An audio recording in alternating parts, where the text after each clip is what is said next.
Ladies and gentlemen, MC The Soft wagwa bimeze bite brother?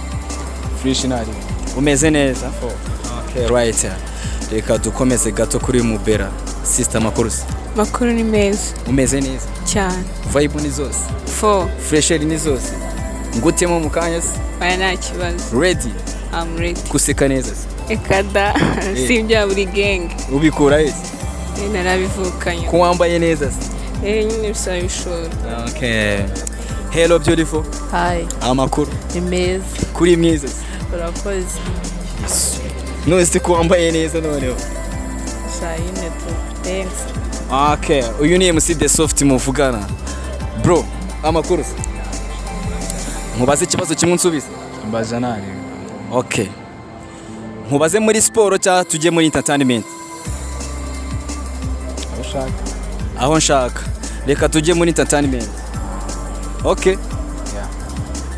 Amazina ya Titi Brown turabizi ko ari we umubyinnyi w'umunyarwanda tuzi uzi kubyina neza fresh sana. Amazina ya nyayo y'ababyeyi bamwita nde?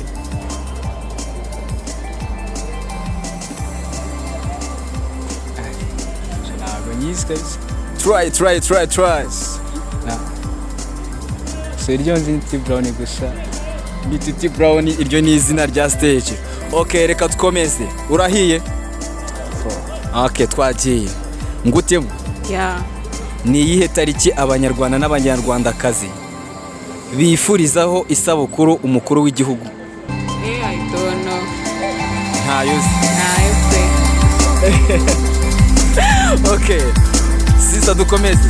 Dukomeze. Muri sport cyangwa muri entertainment? Aho ushaka. APR mu magambo arambuye bivuga iki? APR. Yeah.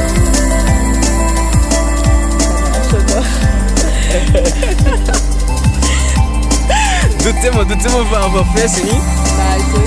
Ntacyo uzi. Bro murahiye? Twiviremo. Okay. Okay, right, we are